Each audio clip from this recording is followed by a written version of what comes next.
नमस्कार, हाय, hello everyone. आप सब कैसे हो? उम्मीद करता हूँ आप सभी प्यारे मित्र एकदम मस्त होंगे, स्वस्थ होंगे। तो प्यारे दोस्तों, हमने जो क्लास चला रखी है सेकंड ग्रेड सेकंड पेपर की तैयारी हम कर रहे हैं, जहां पर हम स्टार्ट में बायोलॉजी कंप्लीट करेंगे। बायोलॉजी वाले जितना भी पोर्शन होगा सारी क्लासें हम देखेंगे।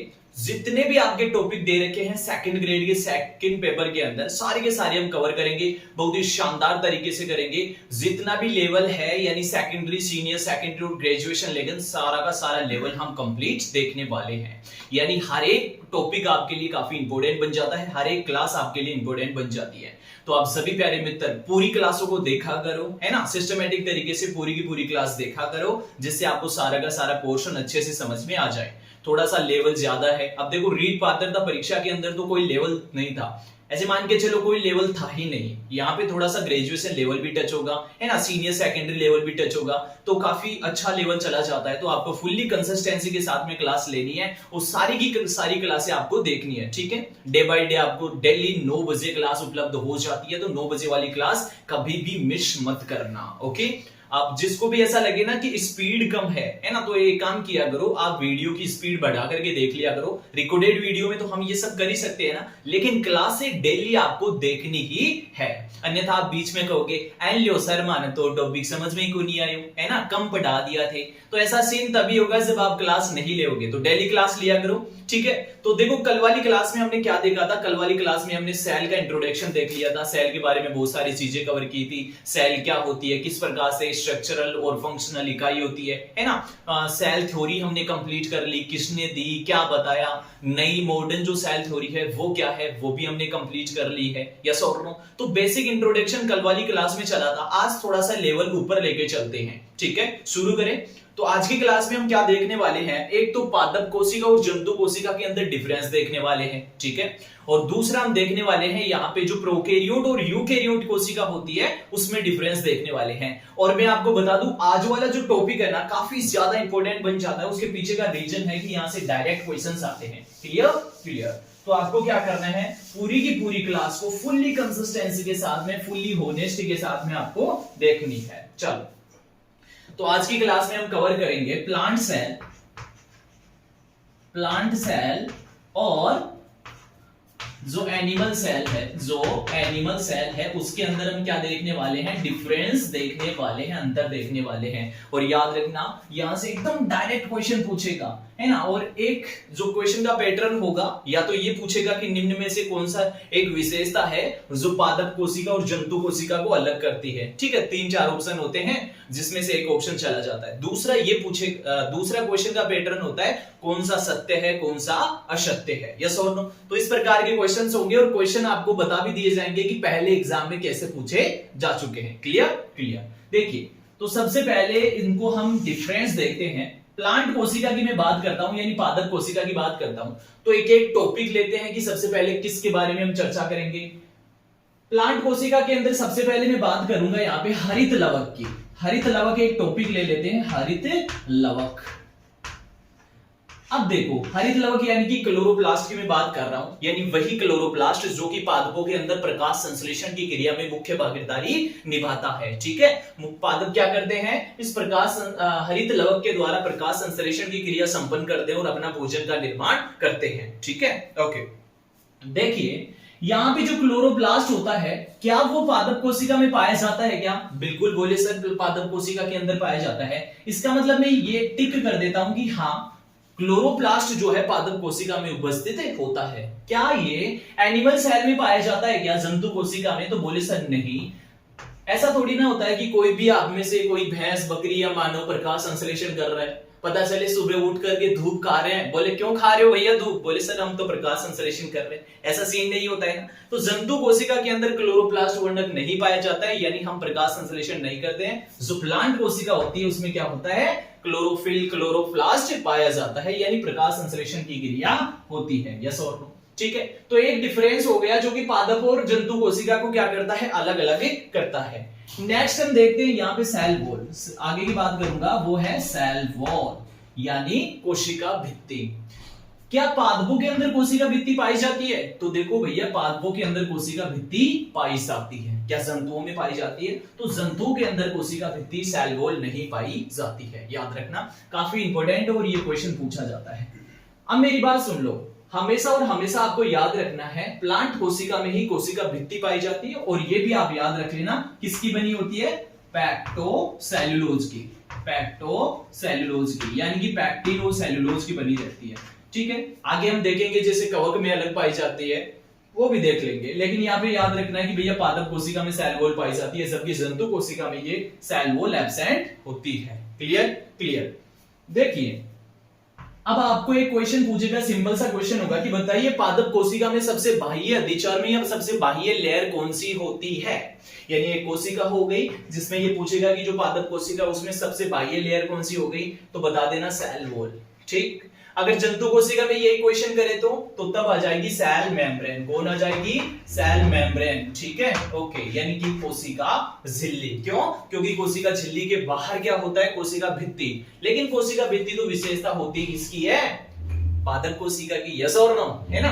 तो देखो, प्रोकैरियोट जो कोशिका होती है ना, उसमें भी कोशिका भित्ति पाई जाती है, वो भी हम चर्चा करेंगे। लेकिन फिलहाल हम क्या देख रहे हैं? प्लांट और एनिमल सेल देख रहे हैं, तो केवल इनकी ही हम बात करने वाले हैं। ठीक है, तो यहां पे तो हमने देख लिया क्लोरोप्लास्ट, दूसरा देख लिया हमने सेल वॉल। तीसरा जो पॉइंट हम लेकर के चलते हैं वो है SAP vacuole. SAP vacuole, SAP vacuole यानी कि रस रिक्तिका की बात कर रहे हैं यहाँ पे। रिक्तिका, क्या पादप कोशिका में रिक्तिका पाई जाती है क्या? बिल्कुल पाई जाती है। और एक बात और बता दूं, सैप वैक्यूल के लिए बहुत ही इंपॉर्टेंट सा एक स्टार मार्क लगा लेना है, एक बढ़िया सा पॉइंट बन जाता है। बोले सर कौन सा पॉइंट बन जाता है?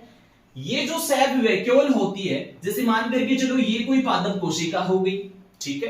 अब ये जो सैप वैक्यूल है वो क्या करती है? ये रिक्तिका कोशिका का लगभग 90% पार्ट कवर करती है, 90% पार्ट तक कवर कर लेती है। बोले सर एक बात बताओ, हमें एक चीज दिख रही है। मैंने पूछा कौन सी चीज दिख रही है? अगर ये 90% तक पार्ट कवर करेगी तो इसके अंदर जो कोशिका द्रव्य है, जो केंद्रक है, जो कोशिकांग है, वो किधर गए? मैंने बोला कि क्वेश्चन तो आपका बड़ा अच्छा है। तो देखो, ये तो आ जाती है यहाँ पे गैस वैक्यूल, यहाँ पे केंद्रक आ जाता है इधर। साइटोप्लाज्म जो होता है ये भी क्या आ जाता है? परिधीय। अब इंपॉर्टेंट क्वेश्चन बन जाता है कौन सा? कि पादप कोशिका के अंदर जो भी कोशिकांग बोल दे, साइटोप्लाज्म या फिर केंद्रक बोल दे, तो किस तरफ का होगा? परिधीय रूप में। तो याद रखना ये क्या है? यहाँ पे ये है केंद्रक। और पादप कोशिका के अंदर केंद्रक कैसा होता है? परिधीय प्रकार का होता है, परिधीय केंद्रक होता है। ये लो, इस क्वेश्चन को ट्रिपल स्टार मार्क कर लेना, बड़ा प्यारा क्वेश्चन है। ठीक ठीक। अब चलते हैं हम यहाँ पे सैप वैक्यूल की मैं बात करूंगा। क्या रिक्तिका जंतु कोशिका में पाई जाती है क्या? है ना? क्या जंतु कोशिका के अंदर रिक्तिका पाई जाती है क्या? देखिए, या तो होगी, या तो इनमें होगी तो अल्प विकसित होगी, बहुत ही कम सी होगी, यानी कमजोर सी होगी। तो यानी कि मैं बोलूंगा उपस्थित ना होती, मतलब होती है तो बहुत ही कमजोर होती है, बहुत ही अल्प विकसित होती है, या फिर इसके अंदर क्या नहीं होती है? होती नहीं है। तो मैं ऐसे कर दूंगा, होती भी है और नहीं भी होती है। अगर होती है तो बहुत ही अल्प विकसित होगी, या फिर क्या होगी? होती ही नहीं है। बात समझ में आ गई क्या? ठीक है, ये तीन बातें हमने देख ली है, 1, 2 और 3, यानी हरित लवक, सेल वॉल और सैप वैक्यूल। आगे की मैं बात करने वाला हूं यहाँ पे सेंट्रियोल को लेकर के, इन्हें मिटा देता हूं, है ना? अच्छा, यहाँ पे लिख देता हूं, सेंट्रियोल के लिए बात करते हैं। चौथा में पॉइंट डिफरेंस के लिए लेकर के चल रहा हूं, सेंट्रियोल। सेंट्रियोल भैया, सेंट्रियोल या इसे सेंट्रोसोम के नाम से आप जानते हो, जिसे कहते हैं तारक केंद्रक। तारक केंद्रक, ठीक है, तारक केंद्रक। या फिर मैं एक शब्द और लिखता हूं, तारक किरणें। तारक किरणें जिन्हें बोलते हैं एस्ट्रल रेज। ठीक है, डिफरेंस का पॉइंट कौन सा आ गया? सेंट्रियोल, यानी कि तारक केंद्र, या फिर यहाँ पे देखेंगे हम तारक किरणें जिन्हें बोलते हैं एस्ट्रियल रेज। ठीक है, इस पॉइंट को भी कर लेना स्टार मार्क, बड़ा प्यारा यहां से एक क्वेश्चन बन जाता है। कौन सा? देखिए, क्या पादप कोशिका के अंदर ये पाया जाता है क्या? सेंट्रियोल तारक के अंदर पाया जाता है? तो देखिए यहाँ पे पादप कोशिका के अंदर ये तारक केंद्र नहीं पाया जाता है। वापस से सुन लेना, ये जो सेंट्रियोल होता है वो पादप कोशिका के अंदर नहीं पाया जाता है। ठीक ठीक। तो क्या जंतु कोशिका में पाया जाता है? बिल्कुल ये जंतु कोशिका में पाया जाता है। बोले सर ये तो समझ में आ गया, बाकी की चीजें तो हमें पता है, कोशिका भित्ति, हरित लवक, सैक, वैक्यूल, ये तो समझ में आ गया। सेंट्रियोल का थोड़ा सा बता दे तो अच्छा होता। देखो जो सेंट्रियोल जो तारकाय होता है ना, वो कोशिका विभाजन में सहायक होता है। आपने देखा होगा, यदि आपने सेल डिवीजन थोड़ा सा भी पढ़ा है, थोड़ा सा भी अगर आपको पता है, तो इसमें इस प्रकार से सेल डिवीजन होता है। देखिए ये कोई कोशिका हो गई, अब यहां पे इसके ध्रुवों की तरफ इस प्रकार से आपने ट्यूब्यूल्स देखी होंगी, ये क्या है भैया? सेंट्रियोल्स होता है, सेंट्रोसोम होता है तारक के अंदर। अब इस तारक के अंदर से दोनों ध्रुव की तरफ होती है, ये दोनों ध्रुव की तरफ होती हैं। अब इससे क्या निकलती हैं? एस्ट्रल रेज निकलती हैं, ऐसे ऐसे एस्ट्रल रेज निकलती हैं। ये क्या करती हैं? ये गुणसूत्रों को ऐसे पकड़ती हैं, ऐसे दबोचती हैं और अपने अपने ध्रुवों की तरफ लेकर के जाती हैं। बताओ याद है कि नहीं? देखे थे क्या इस प्रकार की संरचना? बिल्कुल जरूर देखी होगी आपने। तो ये तो एस्ट्रल रेज हो गई, तारक किरणें हो गई, और ये क्या हो जाता है? यहाँ पे सेंट्रोसोम हो जाता है, तारक के अंदर हो जाता है। क्या काम करता है? कोशिका विभाजन में ये सहायक होते हैं। तो केवल एनिमल सेल में पाई जाती है, ये जंतु कोशिका के अंदर नहीं पाई जाती है। बोलो बात समझ में आ गई क्या? ठीक है। अगर ये जंतु कोशिका में तारक के अंदर या तारक किरणें नहीं पाया जाता है, इसका मतलब इनके सेल डिवीजन को क्या कहा जाता है? इनके सेल डिवीजन को कहा जाता है एन एस्ट्रियल सेल डिवीजन। ठीक है, ये याद रखना, ये बन जाती है बात इंपॉर्टेंट, और ये क्वेश्चन आपसे पूछा जा सकता है कि पादप कोशिका में किस प्रकार का सेल डिवीजन होता है? एन एस्ट्रियल। एन का मतलब क्या हो गया? अनुपस्थित। क्या अनुपस्थित? एस्ट्रियल रेज अनुपस्थित। क्लियर है? क्लियर है। अब अगर जंतु कोशिका में ये पाई जाती है, इसका मतलब कैसा हो गया? एस्ट्रियल प्रकार का सेल डिवीजन। कैसा हुआ? एस्ट्रियल प्रकार का सेल डिवीजन। क्यों? क्योंकि भैया एस्ट्रियल रेज इसमें पाई जा रही है। इसके इस एस्ट्रियल रेज के पाए जाने के कारण जो सेल डिवीजन होता है उसे बोलते हैं एम्फी एस्ट्रियल प्रकार का सेल डिवीजन। एम्फी एस्ट्रियल प्रकार का सेल डिवीजन हो गया। यस और नो? बोलो बात समझ में आ गई क्या? अब मेरी बात सुन लो, इंपॉर्टेंट सी मैं बात बता देता हूं। बोले सर एस्ट्रियल ही बोल देते, एम्फी एस्ट्रियल क्यों बोल दिए? एम्फी का मतलब होता है उभय, यानी दोनों तरफ, इस तरफ भी है, इस तरफ भी है, इसकी वजह से इसे क्या कहते हैं? एम्फी। और एस्ट्रियल रेज पाई जा रही है तो इसे क्या बोल रहे हैं? एम्फी एस्ट्रियल। बोलो बात समझ में आ गई क्या? ठीक है, मैंने इंपॉर्टेंट बात जो कि एग्जाम में क्वेश्चन पूछा जा सकता है सारी समझा दी है, सारी आपको कवर करके रखनी है। ठीक है, पहला हमने देख लिया क्लोरोप्लास्ट, दूसरा हमने सेल वॉल देख लिया, तीसरा हमने पॉइंट देखा वैक्यूल कोशिका रिक्तिका, और यहां पे चौथा पॉइंट देख लिया हमने सेंट्रियोल यानी तारक के अंदर और तारक के किरणों का। बोलो बात समझ में आ गई क्या? ठीक है, अब हम जो पांचवा पॉइंट देखने वाले हैं वो भी काफी इंपॉर्टेंट बन जाता है, यहां से भी क्वेश्चन पूछा जाता है, तो मैं एक बार इसे मिटा देता हूं और पांचवें पॉइंट पे चलते हैं जो कि पादप कोशिका और जंतु कोशिका के अंदर डिफरेंस करता है। पहले दोस्तों यदि आपको ये क्लास समझ में आ रही है, सारी बातें समझ में आ रही हैं, तो देरी किस बात की? अभी सब्सक्राइब कीजिए विकास कटारी एजुकेशन, यस और नो, और साथ में दोस्तों को भी शेयर सब्सक्राइब वगैरह करने को बोल दिया करो, खुद भी कर लिया करो। ठीक है, हाँ ओके। जो पांचवा पॉइंट यहां पे डिफरेंस के लिए बन जाता है वो क्या हो जाता है? इनका जो कोशिका विभाजन होता है उसका प्रकार। वापस से सुन लो, पांचवा पॉइंट जो हम देखने वाले हैं उनके कोशिका विभाजन का हम प्रकार देखेंगे, यानी जिसे कहेंगे साइटोकाइनेसिस। साइटोकाइनेसिस। मैंने कल भी आपको एक बात बताई थी कि भैया राइटिंग को लेकर के कोई भी तारीफ नहीं करेगा, तारीफ तो कर देना, है ना। उसके पीछे का रीजन है कि देखो इस बोर्ड पे लिखने की आदत थोड़ी सी कम है, डिजिटल बोर्ड पे तो आदत बनी हुई है, लगातार क्लासें हैं, यहां पर भी राइटिंग सुधर जाएगी, चिंता ही मत करो इस बात की। साइटोकाइनेसिस यानी कि जो कोशिका द्रव्य होता है उसका विभाजन किस प्रकार से होता है, कोशिका विभाजन किस प्रकार से होता है। तो देखो पादप कोशिका के अंदर जो कोशिका विभाजन होता है ना, वो प्लेट एक विधि होती है, प्लेट विधि। कौन सी विधि आ जाती है? उस विधि का नाम होता है प्लेट विधि। इसको पूरा नाम क्या होता है? Cell plate formation. Cell plate formation. Formation का मतलब होता है निर्माण। किसका निर्माण? प्लेट का निर्माण। किसमें निर्माण? कोशिका के अंदर। तो ये जो विधि होती है जिसके द्वारा साइटोकाइनेसिस की विधि यानी कोशिका विभाजन की विधि होती है पादपों के अंदर, उसे कहा जाता है सेल प्लेट विधि। काफी इंपोर्टेंट क्वेश्चन बनता है और मैं कहता हूं इसे ट्रिपल स्टार मार्क कर लीजिए, काफी गजब का क्वेश्चन बन जाएगा। ठीक है, ठीक है। अब देखिए, जैसे कोई कोशिका, अब हम बात करेंगे कि प्लेट फॉर्मेशन होता कैसे है। एक कोशिका के अंदर आखिर प्लेट फॉर्मेशन होता कैसे है, समझने वाली बात है ना। हाँ देखो, जैसे ये कोई कोशिका आ गई, अब इसका क्या कर रहा है? विभाजन। ये कोशिका कौन सी है भैया? प्लांट सेल है। कौन सी सेल आ गई? ये प्लांट सेल है। इसका कर रहा है साइटोकाइनेसिस, कोशिका द्रव्य का विभाजन करना है, कोशिका का विभाजन करना है। क्लियर? क्लियर। देखिए कैसे करेंगे। अब प्लेट का फॉर्मेशन होगा। प्लेट का फॉर्मेशन याद रखना, इस पादप कोशिका के अंदर जो प्लेट का फॉर्मेशन होता है वो अपकेंद्री प्रकार से होता है। मैं एक बहुत ही प्यारा सा पॉइंट लिख रहा हूं, अपकेंद्री। अपकेंद्री प्रकार से होता है। अपकेंद्री का मतलब समझ पा रहे हो क्या? अपकेंद्री का मतलब होता है परिधि, केंद्र से परिधि की ओर। कैसा हो गया? केंद्र से परिधि की ओर, परिधि की ओर। ठीक है, अब देखो बात समझ में आ जाएगी। अब केंद्री को समझाता हूं। यहां पे एक प्लेट का निर्माण होता है। किसका निर्माण होगा? प्लेट का। कहां से निर्माण होगा? इस केंद्र भाग से। किस तरफ होगा? परिधि की ओर। इस प्रकार से एक प्लेट का निर्माण हो जाता है। बोले सर इस प्लेट में होता क्या है? देखो इसके अंदर माइक्रोट्यूब्यूल्स, माइक्रोफिलामेंट्स गोल्जी बॉडी के द्वारा यहाँ पे स्त्रावित किया जाता है, जो कि केंद्र से परिधि की ओर यहाँ पे जमता चला जाते हैं पदार्थ। ठीक है, जिससे माइक्रोफिलामेंट, माइक्रोट्यूब्यूल्स आ गए, जिसकी वजह से यहाँ पे एक प्लेट का निर्माण हो जाता है। और ये प्लेट का निर्माण होता है अपकेंद्री रूप से, यानी केंद्रक से परिधि की ओर। अब ये क्या होगा? जैसे प्लेट का निर्माण होगा, ये अलग कोशिका हो गई, ये अलग कोशिका हो गई, और साइटोकाइनेसिस हो जाएगा। क्लियर है? तो इंपॉर्टेंट बात बन जाती है यहाँ पे, सेल प्लेट फॉर्मेशन के द्वारा साइटोकाइनेसिस होती है प्लांट सेल में। क्लियर? चलो नेक्स्ट देखिए। अब मैं बात कर रहा हूं यहाँ पे एनिमल सेल की। एनिमल सेल में जो ये साइटोकाइनेसिस होता है वो फ्यूरोफॉर्म रूप के अंदर होता है।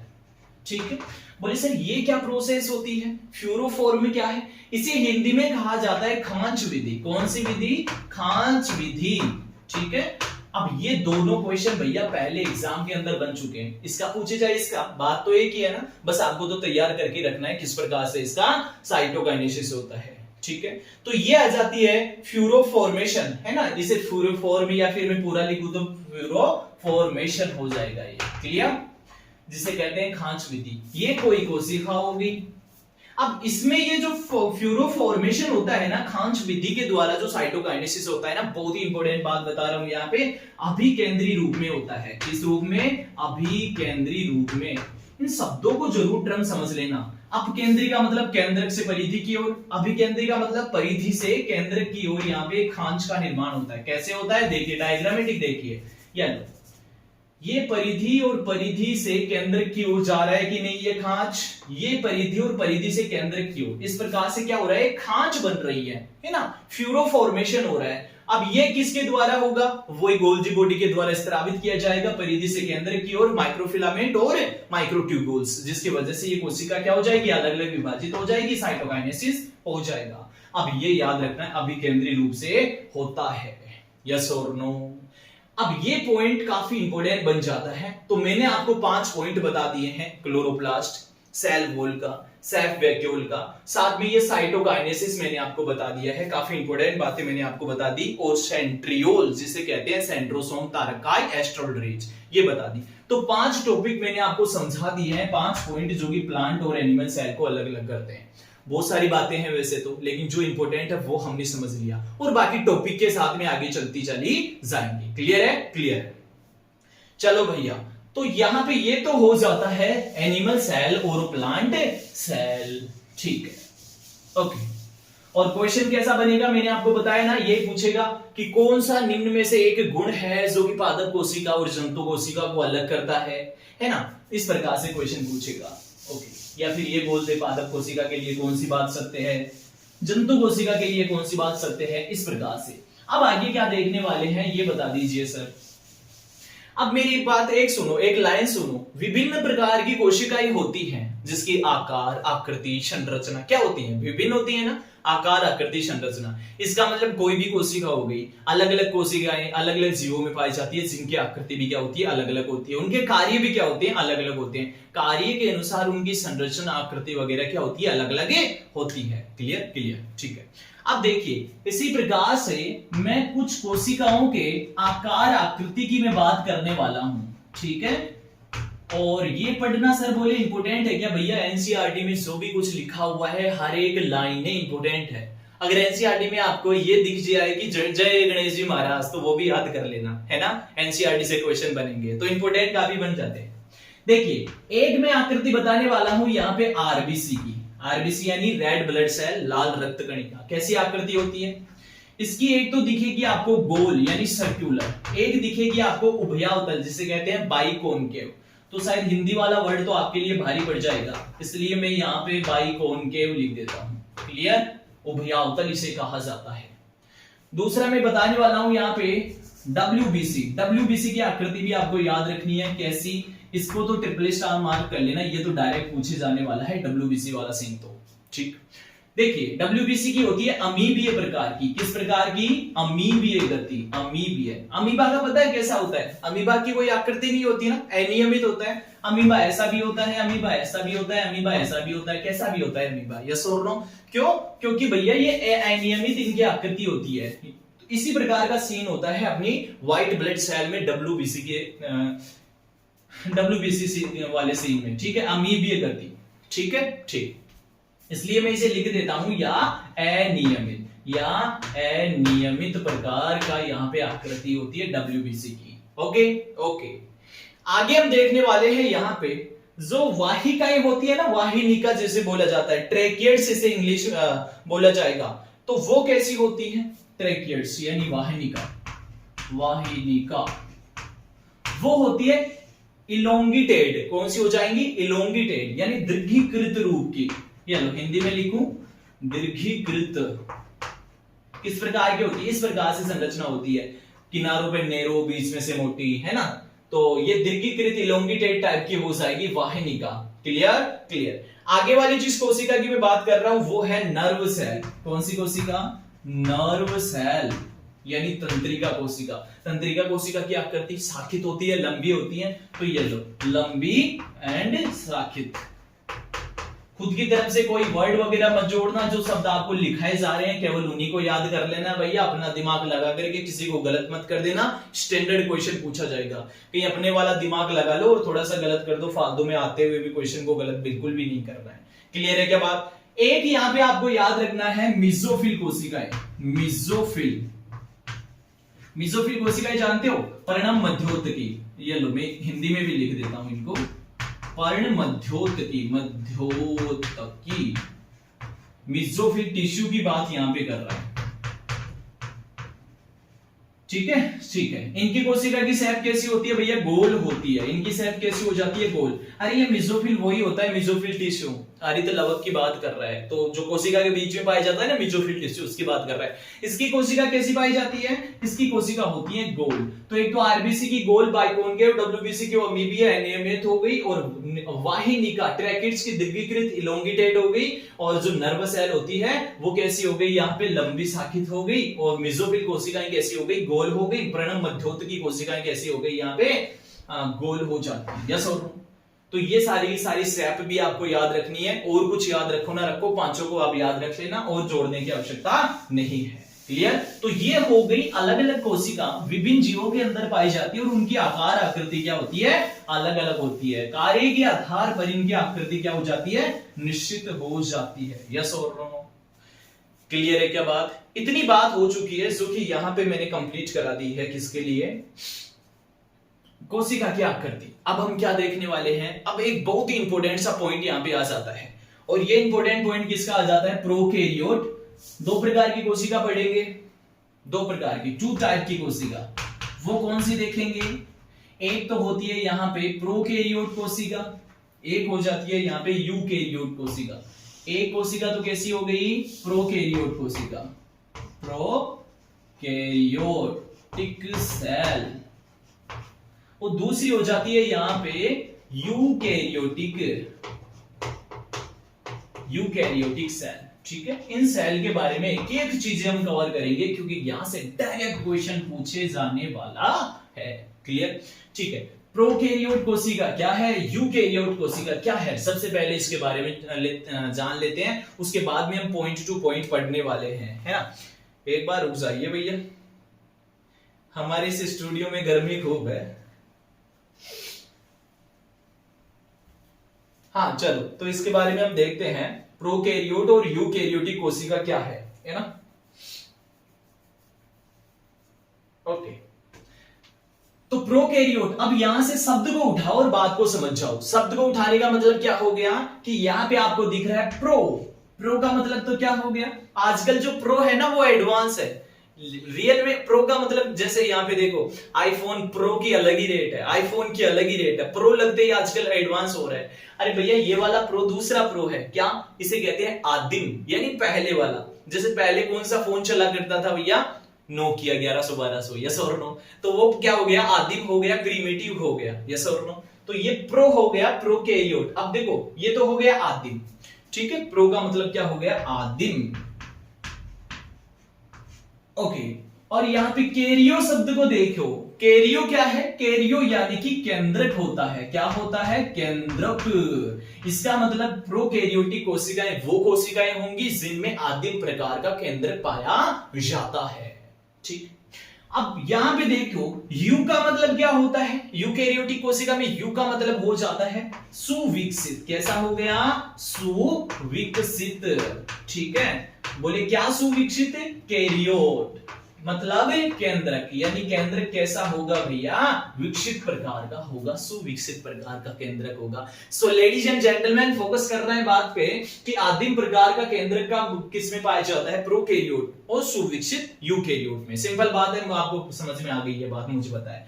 अब सर हमें एक बात बता दो कि किस केंद्रक को तो आप आदिम कह रहे हो, कम विकसित कह रहे हो, और किस केंद्रक को आप सुविकसित केंद्रक कह रहे हो, इस बात को समझ लेते हैं। तो सबसे पहला पॉइंट ही यहां पर हम ये ले लेंगे, केंद्रक के बारे में जानते हैं कि भैया ये जो प्रोकैरियोट होते हैं उसमें कैसा न्यूक्लियस पाया जाएगा, केंद्रक पाया जाएगा, और जो यूकैरियोट होते हैं उसमें किस प्रकार का केंद्रक पाया जाएगा। ठीक है, इनमें पाया जाता है आदिम प्रकार का केंद्रक, यानी कम विकसित प्रकार का केंद्रक। अब इसकी विशेषताएं सुन लो, आदिम प्रकार का किसे कहेंगे, देखो इसके ये हो गई कोई कोशिका, प्रोकैरियोटिक कोशिका की स्ट्रक्चर बना रहा हूं। अब इसमें जो केंद्रक पाया जाता है ना, इसके अंदर ऐसा जो केंद्रक पाया जाता है ना, इसके केंद्रक पे क्या नहीं होती है, झिल्ली नहीं पाई जाती है। हमारे वाले केंद्रक की जब मैं बात करूंगा तो यहां पे ये कोशिका और ये हो गई झिल्ली, और झिल्ली भी कितनी, डबल मेम्ब्रेन, कौन सी, द्विझिल्ली युक्त केंद्रक पाया जाता है यूकैरियोटिक कोशिका के अंदर, जबकि यहां पे केंद्रक के ऊपर कोई झिल्ली नहीं होती है, एब्सेंट होती है। तो बोले सर एक बात बताओ, हमें एक चीज का पता है कि जो केंद्रक होता है उसके अंदर क्या पाया जाता है, जेनेटिक मटेरियल पाया जाता है, अनुवांशिक पदार्थ, आरएनए डीएनए पाया जाता है, डीएनए पाया जाता है, गुणसूत्र पाए जाते हैं। तो सर इसके गुणसूत्र कहां पे पाए जा रहे हैं फिर, क्योंकि इनमें तो झिल्ली है तो एक जगह पे एक है, तो इसका क्या सीन होगा। सबसे पहली बात तो ये सुन लो कि इस प्रोकैरियोट कोशिका के अंदर बहुत सारे गुणसूत्र नहीं होते हैं। एकल गुणसूत्र जो इसका केंद्रक होता है ना, जिसे केंद्रकाभ या न्यूक्लियोइड बोला जाता है, वो एकल गुणसूत्र रूप में प्रोक्रोमोसोम के रूप में उपस्थित होता है। हमारे वाला सीन तो थोड़ा सा अलग है, विकसित प्रकार का है, जिसे मानव में 46 गुणसूत्र, लेकिन इसमें अनेक गुणसूत्र नहीं पाए जाते हैं। तो इसका जो खुद का केंद्रक होता है, जिसे न्यूक्लियोइड, प्रीमिटिव या क्या बोलते हैं इसे, प्रोक्रोमोसोम के नाम से जाना जाता है। ठीक है, ठीक है। हाँ, तो इसके ऊपर क्या नहीं पाई जाती है भैया, इसके ऊपर केंद्रक झिल्ली नहीं पाई जाती है, इसलिए ये क्या हो जाता है, कम विकसित प्रकार का केंद्रक होता है। अब एक बात और सुन लेना, जो प्रोकैरियोटिक कोशिकाएं होती है उसमें किसी भी प्रकार का झिल्ली युक्त कोई भी कोशिकांग नहीं पाए जाते, अपवाद स्वरूप जैसे आर्कीबैक्टीरिया, जैसे साइनोबैक्टीरिया, बीजीए, है ना, उसके अंदर जो सैप वैक्यूल और थाइलेकोइड संरचना मिलेगी, सैप वैक्यूल और जो सैप वैक्यूल नहीं पाई जाएगी, गैस वैक्यूल, है ना, गैस वैक्यूल पाई जाती है, सैप वैक्यूल नहीं पाई जाती।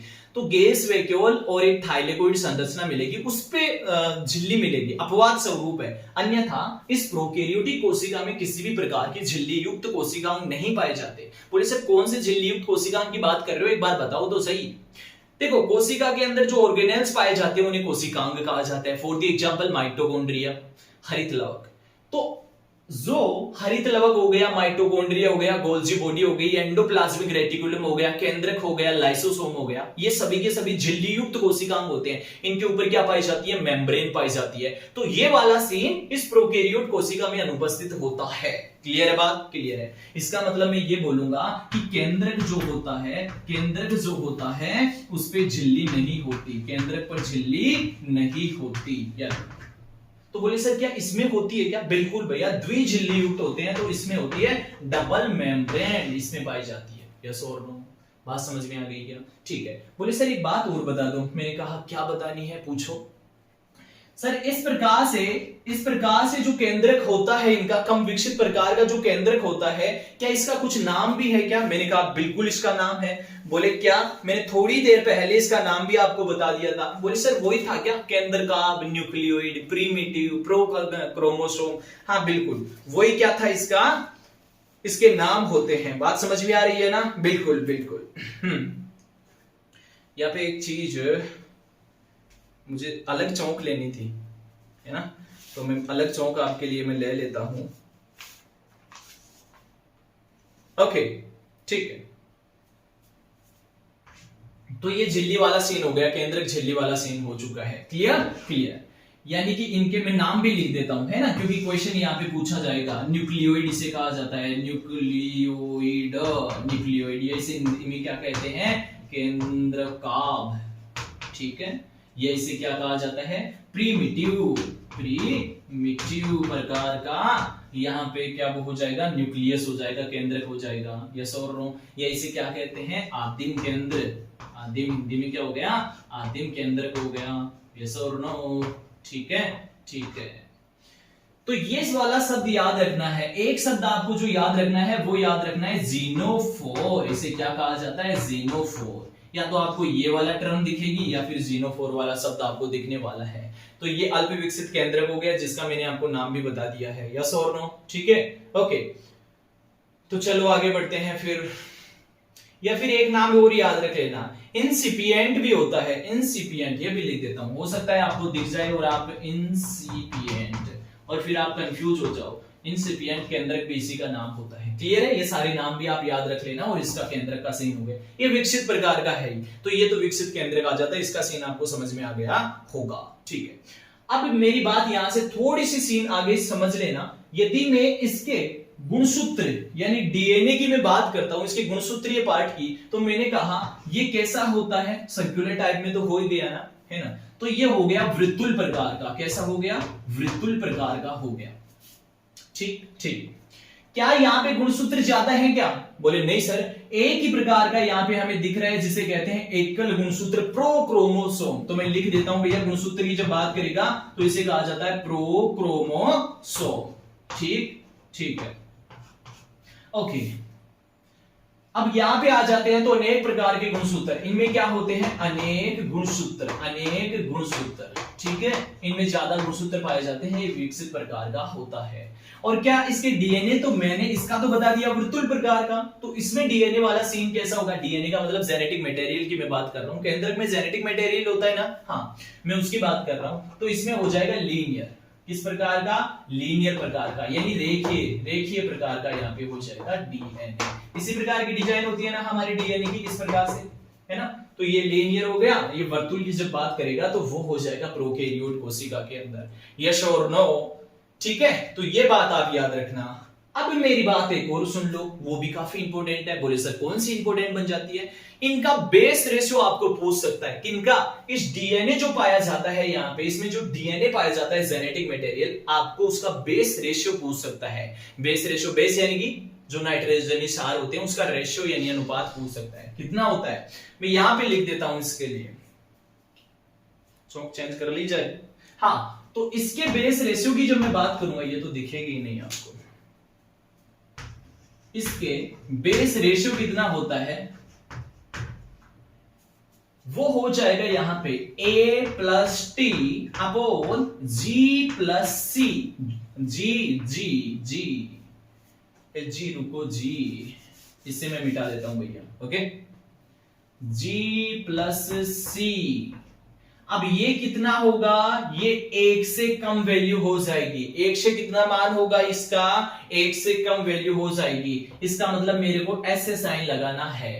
कहने का मतलब इसका बेस रेशियो कितना हो जाएगा, क्षारीय जो अनुपात होता है 80 प्लस A+T/G+C, 1 से कम इसका क्षारीय अनुपात होता है।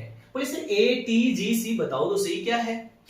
ये भैया एडिनिन, अरे भैया थाइमिन, अरे ग्वानिन और साइटोसिन नाइट्रोजन क्षारीय है, उसी का तो अनुपात देख रहे हैं। तो याद रखना, अगर आपको प्रोकैरियोट कोशिका के अंदर डीएनए का यहाँ पे अनुपात, क्षारीय अनुपात पूछ लिया जाए तो बता देना 1 से कम होता है। A+T+G+C आपको ऑप्शन अलग अलग दिखेंगे। मैं आपको एक और आगाह कर देता हूं, पहले कंफ्यूजन वाला क्वेश्चन देगा, देख लेना क्वेश्चन कैसा आपको देखना, कैसे देगा ऑप्शन, ऐसे देगा, ऐसे A+G/G+C 1 से कम दे देगा और आप देखोगे अनुपात 1 से कम है, टिक कर दो। याद रखना, जो एडिनिन होता है, अरे भैया जो एडिनिन होता है वो डबल बॉन्ड के द्वारा थाइमिन के साथ में कनेक्ट होता है कि नहीं होता है। ऐसा थोड़ी ना होता है कि भाई एडिनिन ग्वानिन के साथ में, साइटोसिन के साथ में जुड़ता है, नहीं, थाइमिन के साथ में जुड़ता है। तो डबल बॉन्ड के साथ में जुड़ता है ना, तो ये वाला कनेक्शन याद रखना है। इसी प्रकार से ग्वानिन ट्रिपल बॉन्ड जो हाइड्रोजन बॉन्ड होते हैं ना, वो किसके साथ में जुड़ता है, साइटोसिन के साथ में जुड़ता है। ये अनुपात याद रख लेना, सावधानी क्या बरतनी है मैंने ऑलरेडी आपको बता दिया है, अन्यथा आपका क्वेश्चन इस प्रकार से ऑप्शन देगा तो गलत हो जाएगा। आप हवा में जाओगे कि भैया 1 से कम तो हो ही गया, इसका मतलब प्रोकैरियोटिक कोशिका हो गई। तो यहाँ पे देख लेना, एडिनिन थाइमिन और ग्वानिन साइटोसिन जुड़ते कैसे हैं, कितने हाइड्रोजन बॉन्ड के द्वारा, ये भी मैंने आपको बता दिया है। Clear clear. चल बोले सर इसका तो हमें समझ में आ गया, अब यूकेरियोटिक कोशिका का भी आप बेस क्षार अनुपात बता दीजिए। ठीक है, इसे मैं मिटा देता हूं, मैं यूकेरियोटिक कोशिका की बात कर रहा हूं। तो A+T adenine thymine upon guanine cytosine ratio 1 से ज्यादा आ जाएगा, यानी ज्यादा, ये लो 1 से क्या आ गया, ज्यादा। अब बताओ आपको अनुपात याद हो जाएंगे क्या, ऐसा ही क्वेश्चन पूछेगा, यस और नो, क्लियर है क्या बात। ठीक है, तो ये आप डीएनए का रेशियो भी आपको याद रखना है। आगे वाला ये केंद्रक हो गया। अब मैं दूसरा पॉइंट लेकर के चलता हूं, जो कि प्रोकैरियोट और यूकैरियोट कोशिका के अंदर क्या कर दे भैया, डिफरेंस कर दे, जिससे हमें पता चल जाए कि ये यूकैरियोटिक कोशिका है और ये प्रोकैरियोट कोशिका है। दूसरा पॉइंट मैं इसका लेने वाला हूं, आकार। और आकार का तो सीन आपको सभी को पता होगा। आकार वाले सिस्टम में क्या होता है, आकार में इसका आकार कैसा होता है भैया, छोटा होता है। जो प्रोकैरियोटिक कोशिका होती है वो कैसी होती है, छोटी होती है। साइज वगैरह भी देखेंगे, बिल्कुल देखने वाले हैं हम साइज भी। और ये क्या होती है, इसकी बड़ी होती है, इसकी साइज कैसे होता है, बड़ा होता है। बैक्टीरिया कोशिका जितने, अब देखो आपको ये भी पता होना चाहिए कि भैया प्रोकैरियोटिक कोशिका, प्रोकैरियोट्स में आता कौन कौन है ना। वैसे तो मैंने कल वाली क्लास में बता दिया था, लेकिन फिर भी मैं एक बार आपको रिवाइज करा देता हूं, ताकि जितने भी डिटेल्स बताऊं ना, उससे आप एकदम अटैच कर सको कि हाँ इसकी विशेषता चल रही, यस और नो। तो मैं आपको बताऊं, प्रोकैरियोटिक कोशिका के अंदर जैसे आ जाते हैं BGA, ब्लू ग्रीन एल्गी, जिनका आजकल नाम क्या है, साइनोबैक्टीरिया। माइकोप्लाज्मा, माइकोप्लाज्मा, और कौन आ जाएंगे, बैक्टीरिया, यस और नो। यानी कि मैं इनको मिलाकर के बोल दूं, जो मोनेरा जगत होता है ना, मोनेरा यानी जो RH व्हिटेकर नामक वैज्ञानिक के द्वारा इन जीवों को अलग अलग जगतों में रखा गया था। 5 जगत प्रणाली दी उन्होंने, RH व्हिटेकर ने। उनमें से जो फर्स्ट मोनेरा है, उसमें सारे के सारे प्रोकैरियोट्स पाए जाते हैं। अब क्लियर है फंडा, बिल्कुल। अगर बात समझ में आ गई है तो आगे चलते हैं। हाँ, तो ये कैसी छोटी कोशिका हो जाती है और ये कैसी होती है भैया, बड़ी कोशिका होती है यूकैरियोट की। समझ में आ गई क्या, ठीक है। आगे बात करें, आगे मैं बात करता हूं यहाँ पे कोशिका भित्ति की। कोशिका भित्ति आगे पॉइंट ले लेते हैं, जो कि इसमें डिफरेंस पैदा करता है, सेल वॉल। बोले सर सेल वॉल के बारे में तो थोड़ी देर पहले बताए थे ना। अरे भैया वो प्लांट कोशिका और एनिमल सेल के बारे में थी, ये यहाँ पे प्रोकैरियोट और यूकैरियोट कोशिका थी। यस और नो। एक बार टाइम देखना कितना हो चुका है वीडियो का, 40। ठीक है, अभी तो क्लास रखेंगे, है ना। आप तो जाने वाले थे, अरे जाना नहीं है। अच्छा, सेल वॉल की मैं बात कर रहा हूं, यहाँ पे कोशिका भित्ति की बात कर रहा हूं। तो याद रखना, प्रोकैरियोट कोशिका की जो सेल वॉल होती है वो पेप्टाइडोग्लाइकेन की बनी रहती है। पेप्टाइडो, पेप्टाइड ग्लाइकेन, पेप्टिडो भी कहते हैं इसे, पेप्टाइडो ग्लाइकेन की बनी रहती है। ठीक है, याद रख लेना भैया, पेप्टाइडो ग्लाइकेन, ये आपको दिख जाए पेप्टिडो ग्लाइकेन। ठीक है, ये याद रखना है आपको। प्लस ये लो, आपको दिख जाए mucopeptide, mucopeptide plus murein, plus murein, ये लो, ये शब्द भी हो सकता है आपको दिख जाए और आप पता ना रखो तो गलत हो जाएगा, इसलिए याद रखना पेप्टाइडोग्लाइकेन म्यूकोपेप्टाइड या म्यूरिन की बनी रहती है। कौन सी कोशिका भैया? प्रोकैरियोट कोशिका की सेल वॉल। ठीक है, कोशिका भित्ति वाला क्वेश्चन जरूर पूछा जाता है क्योंकि इंपोर्टेंट है। यस और नो? तो पेप्टाइडोग्लाइकेन की बनी रहती है प्रोकैरियोटिक कोशिका। बोले सर इस यूकैरियोटिक कोशिका की भी बताओ फिर, तो ये पैक्टोसेल्यूलोज की, पैक्टोसेल्यूलोज की। अब मेरी बात सुनो, सेल्यूलोज, एक बात यहां पे थोड़ा सा ध्यान रखना है। बोले सर कौन सी बात ध्यान रखनी है? भैया मैंने आपको थोड़ी देर पहले बताई थी, बोले सर हमारे को याद है आपने ये कहा था कि जो सेल वॉल होती है, जो सेल वॉल होती है वो केवल और केवल प्लांट कोशिका में पाई जाती है, यहाँ पे एनिमल कोशिका के अंदर नहीं पाई जाती है। मैंने कहा बिल्कुल सही बात है। तो कुल मिलाकर के मैं ये बोल सकता हूं कि प्लांट कोशिका के अंदर जो सेल वॉल होती है, कोशिका भित्ति होती है, वो किसकी बनी रहती है? पैक्टोसेल्यूलोज की बनी रहती है। पैक्टो यानी पैक्टिनोसेल्यूलोज की बनी रहती है। यस और नो? बात समझ में आ गई ना? हाँ बिल्कुल। अब मेरी बात वापस से एक बार फोकस करना है। कौन सी बात पे फोकस करना है?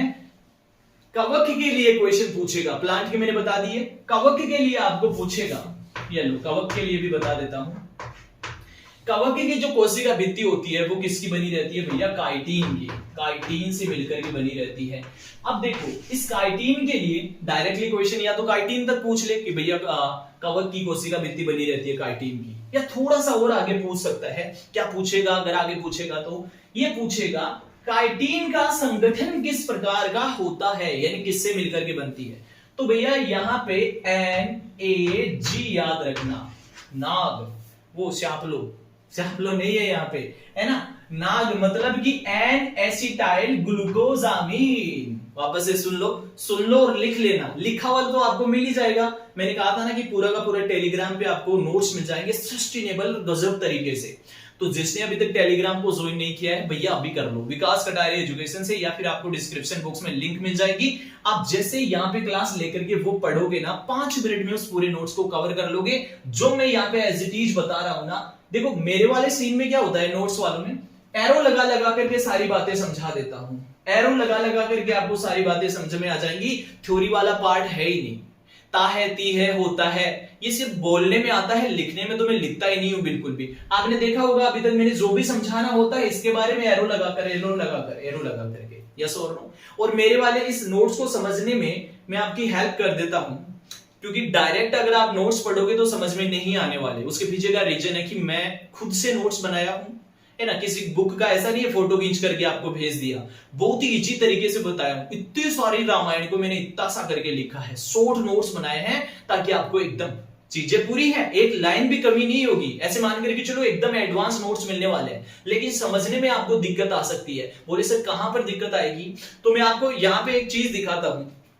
जैसे मैं नोट्स यहाँ पे दिखाऊं, इस प्रकार से आपको नोट्स मिलेंगे जो कि फोटो के माध्यम से मिल जाएंगे टेलीग्राम पे। अब अगर आपको बात दिख रही है तो मैंने यहाँ पे केंद्रक के बारे में बता रखा है। जैसे अब मैंने क्या किया है, इस केंद्रक को एरो लगाया कम विकसित। मैं आपको सिखा रहा हूं कि मेरे वाले नोट्स आपको पढ़ने कैसे हैं। यदि आप टेलीग्राम से जो नोट्स प्राप्त करके पढ़ोगे, तो डायरेक्ट पढ़ोगे तो भ्या भूल जाएगी, है ना, भ्या भूल जाएगी आपकी। तो देखो कम विकसित मैंने लिखा है, केंद्रक कम विकसित, ठीक है। अब कम विकसित होने के पीछे का रीजन एरो लगाया, कम विकसित में से निकाला, इसका मतलब है ये जो एरो है फर्स्ट ये बता रहा है कम विकसित क्यों है। तो भैया केंद्रक झिल्ली अनुपस्थित होती है। सेकंड इसी की रीजन क्या है कम विकसित होने का, कि भैया केंद्रिका अनुपस्थित है। अब यहाँ पे होती है, ताहतीय वाला सिस्टम बिल्कुल भी नहीं है, इतना लिख रखा है केंद्रक झिल्ली अनुपस्थित, केंद्रिका अनुपस्थित, केंद्रिका यानी कि न्यूक्लियोलस। अब यहाँ पे तीसरा इसका रीजन आ जाता है डीएनए नॉन हिस्टोन प्रोटीन पॉलीएमीन के साथ में पाए जाते हैं, है ना। ये वाला सीन अब समझाऊंगा, अभी तक मैंने नहीं बताया केंद्रक के साथ में, क्योंकि ये काफी इंपॉर्टेंट है, अलग से समझाना है हिस्टोन प्रोटीन वाला, ठीक है।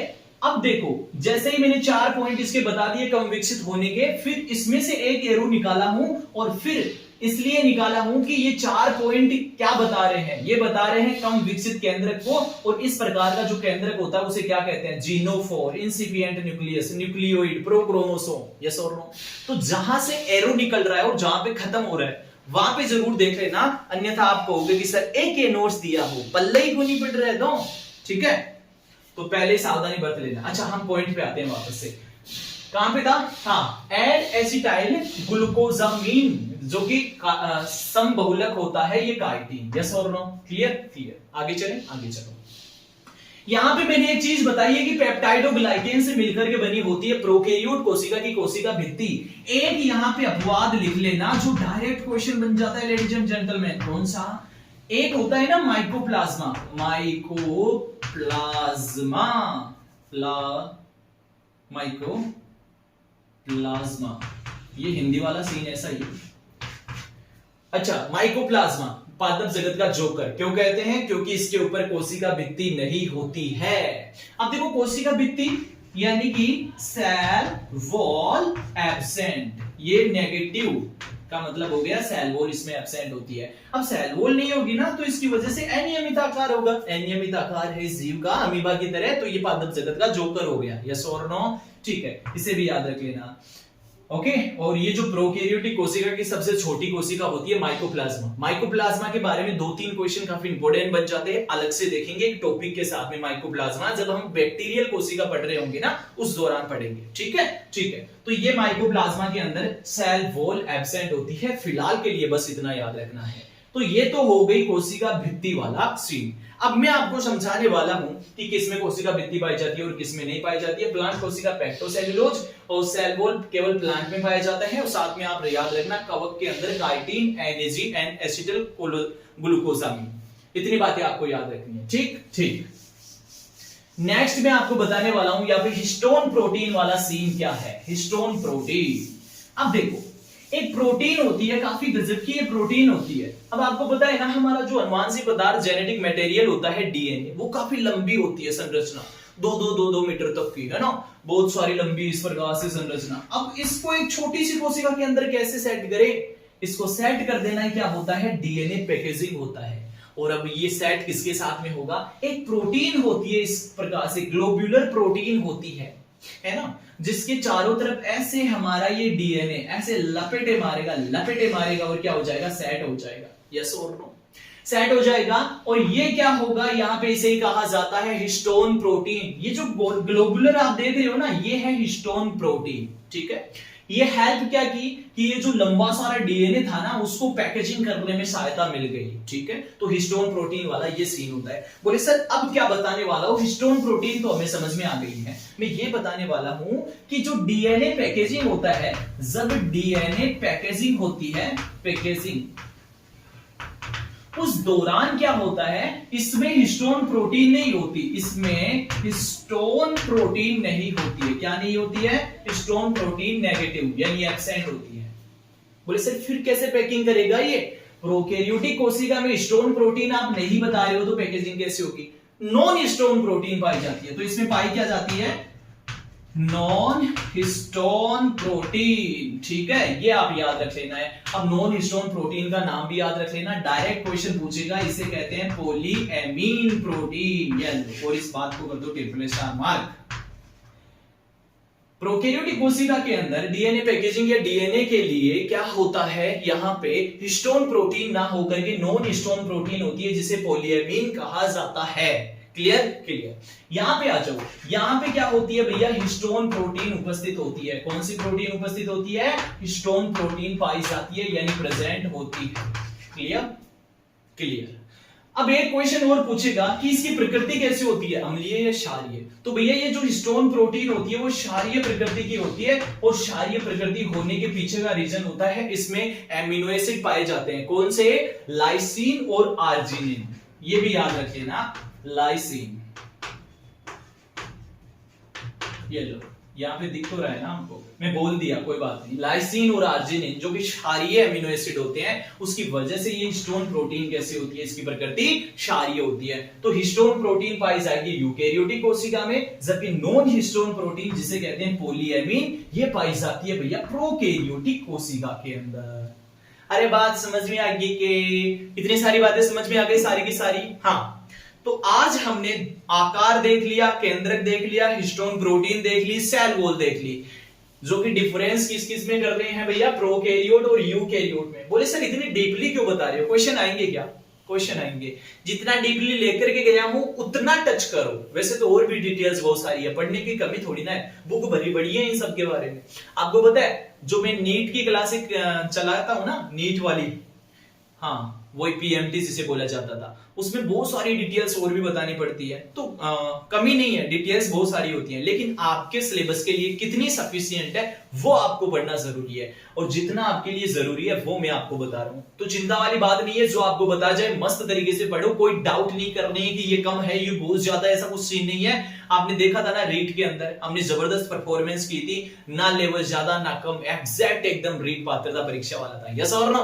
इसी प्रकार से आपके सेकंड ग्रेड साइंस के लिए मस्त तरीके से पढ़ो। आप तो दोस्तों के साथ में शेयर वेयर कर दीजिएगा, थोड़े दिन बाद में हम लाइव क्लास के साथ में ये क्लासें लेने वाले हैं, और थर्ड ग्रेड का जैसे ही यहाँ पे सिलेबस आ जाता है क्लासें स्टार्ट कर दी जाएगी। ठीक है, इतनी बात समझ में आ गई ना? तो मैं उम्मीद करता हूं सारी की सारी बातें आपको बहुत ही अच्छे से समझ में आ गई होंगी। अगर आपको क्लास अच्छी लगी है तो प्लीज कमेंट बॉक्स में बताना कि सर हमें क्लास अच्छी लगी है, बढ़िया मजा आ गया, यस और नो। ठीक है, तो चलो मिलते हैं अगली क्लास में। बोले सर ये प्रोकैरियोट और यूकैरियोट में डिफरेंस कंप्लीट हो गया क्या? ना ना ना ना, अरे भैया 15 से 20 डिफरेंस पॉइंट लेकर के फिर डिफरेंस देखेंगे, क्योंकि क्वेश्चन कैसा भी बन जाता है। इनको देख लो, ये प्रोकैरियोट, यूकैरियोट, एनिमल और प्लांट्स है, इनके डिफरेंस को देख लो। मैं कह करके चल रहा हूं आपको, ये जो सेल बायोलॉजी हो ना, ऐसे मान करके चलो 40% कवर हो जाएगी, 40%, क्योंकि इतनी सारी बातें बता रहा हूं ना, रिलेटेड बातें, ऐसे मान करके चलो सेल बायोलॉजी में रिपीट होंगी ये सारी बातें, है ना? तो मजा आ जाएगा आपको, यस और नो। तो मस्त तरीके से पढ़िए, कोई दिक्कत नहीं है, और किसी प्रकार की कोई दिक्कत है तो बता दीजिएगा। विकास कटारिया एजुकेशन के डिस्क्रिप्शन ग्रुप दे रखा है, क्या बोलते हैं उसे, डिस्कशन ग्रुप, टेलीग्राम पे आपको मिल जाएगा, ज्वाइन कर लीजिए। कोई डाउट वगैरह हो तो जरूर से पूछिए, कोई क्वेश्चन हो तो आप वहां पे टेलीग्राम पे बता दीजिएगा। ऑलरेडी बहुत सारे प्यारे मित्र वहां पे कोई क्वेश्चन होता है तो आपस में डिस्कस करते हैं, मैं भी अगर कोई क्वेश्चन होगा तो आपका जरूर जवाब दूंगा। ठीक है, ठीक है, तो मिलते हैं अगली क्लास में। तब तक के लिए आप सभी प्यारे मित्र मस्त रहो, व्यस्त रहो, मोटिवेट रहो। थैंक यू सो मच प्यारे दोस्तों, थैंक यू सो मच।